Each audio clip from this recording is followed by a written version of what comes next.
So, based on past experience of teaching this class, I imagine that the concerns around this idea of a morality of happiness are generally linked to a sense that it doesn't take sin seriously enough. That arguing that morality is about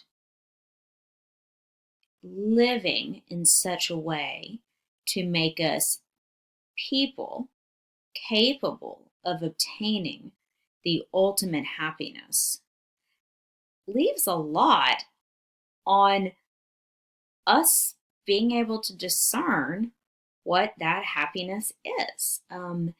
Does this feel like a subjective standard that lots of people are going to go, well, look, getting in touch with God in my own way is what makes me happy. So who are you, church, to tell me how I should live my life? Or X relationship is problematic and gets in the way of my happiness and relationship with God. So I'm free to either enter into that relationship or leave that relationship because this gets in the way of my happiness. And yes, this is absolutely a valid concern. Let's go back to Martin Luther. Martin Luther's fear in his rejection of Catholic moral theology as he understood it at that time was grounded in this sense that a morality of law, a morality that sees all of the moral life as being just about following the law, can make sin too paralyzing, can get in the way of ever having a relationship with God. So that's kind of one extreme. And the other extreme is the one I just described, which I think is much more the danger of our time. The fact that we all value our autonomy. We're going to talk about that in the next session when we talk about freedom, and see this as giving us license to live however, you do you. You pick what makes you happy and you live into that. And that is, of course, not what Christian moral theology is about. If we're taking the Sermon on the Mount seriously, that does not sound like licensing people choosing whatever is a momentary happiness. And so, rather than avoiding any theology of sin, what this approach demands is an exceptionally broad and robust theology of sin that moves beyond the way we tend to think about sin under morality of the law.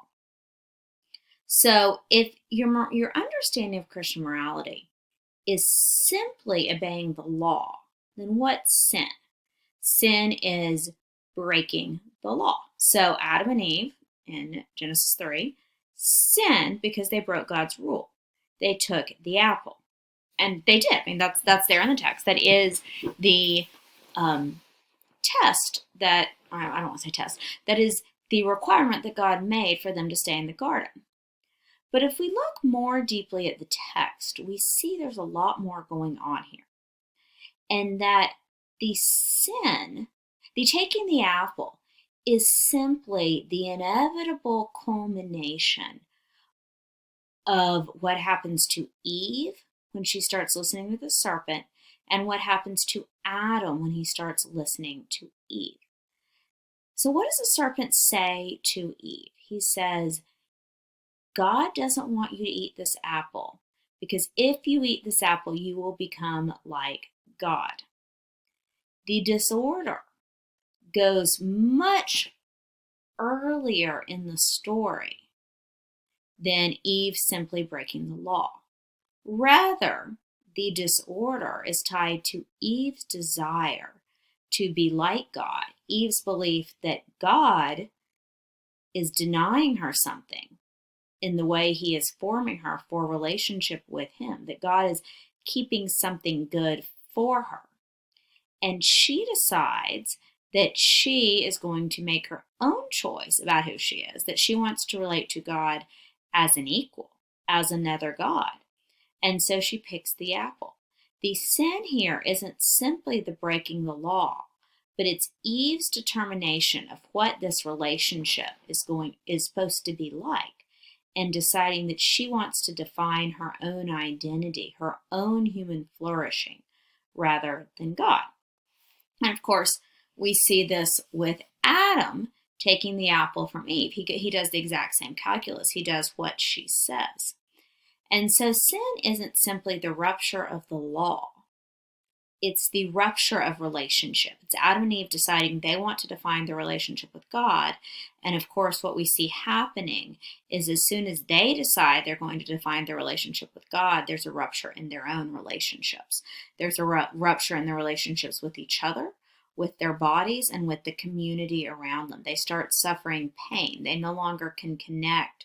They're no longer stewards of the world God has made them, but rather they till the earth. Adam tills the earth with pain. Eve is no longer a steward of her body, but rather she suffers in childbirth in doing what God has made her for.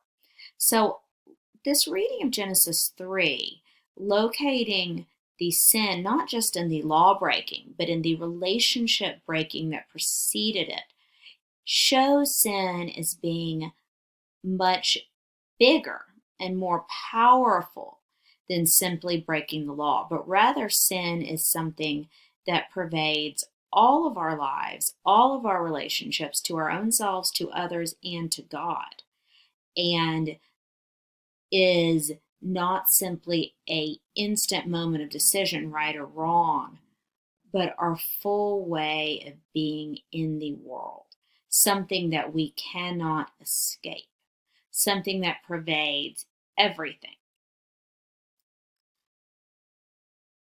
On the other hand, I just said it pervaded everything.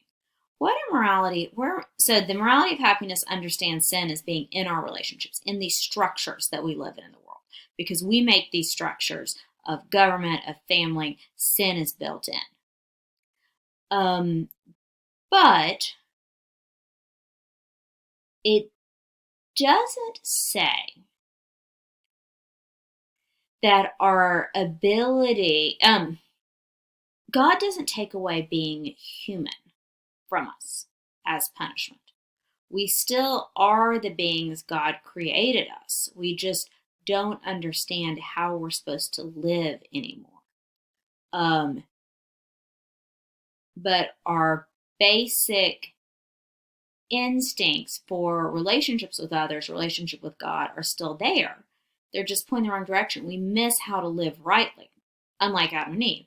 And so the goal of moral theology is formation to live rightly, formation to discern the good properly. And I assume y'all have read these chapters from Confessions before in other classes, but when you're reading them and when we're discussing them, I want to look at how Augustine views this pervasiveness of sin in every aspect, and how sin is a cumulative process we fall into. I also want to look at Westberg's emphasis on how much our liturgy in Anglicanism has oriented us to only seeing sin as single bad acts, rather than identifying this overall pervasiveness of sin. And also his retrieval of the language of mortal and venial sin to emphasize relationship and the difference between sins that rupture relationships and sin that is perhaps a sign of who we're becoming, a warning flag, rather than the sort of ultimate relationship rupturing. So I want to talk about this. I think to understand the morality of happiness and not have it fall into relativism, we have to think broadly about what sin means and how sin impacts our choices in the same way that it does Adam and Eve. And of course, going back to our sort of two-pronged criticism, we see historically challenges in this. On one hand, we have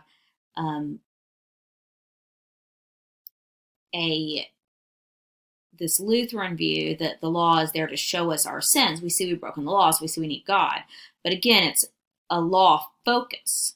And we have the Roman Catholic turn to the confessional, where the moral life is going and properly identifying your sin so you can do penance. And once again, the loss of this integral connection between sin and getting in the way, that sin gets in the way of us becoming the people we're supposed to be. Rather, both approaches seeing sin as a checkbox, something that you identify and then move on from, rather than something that you are always in the process of overcoming.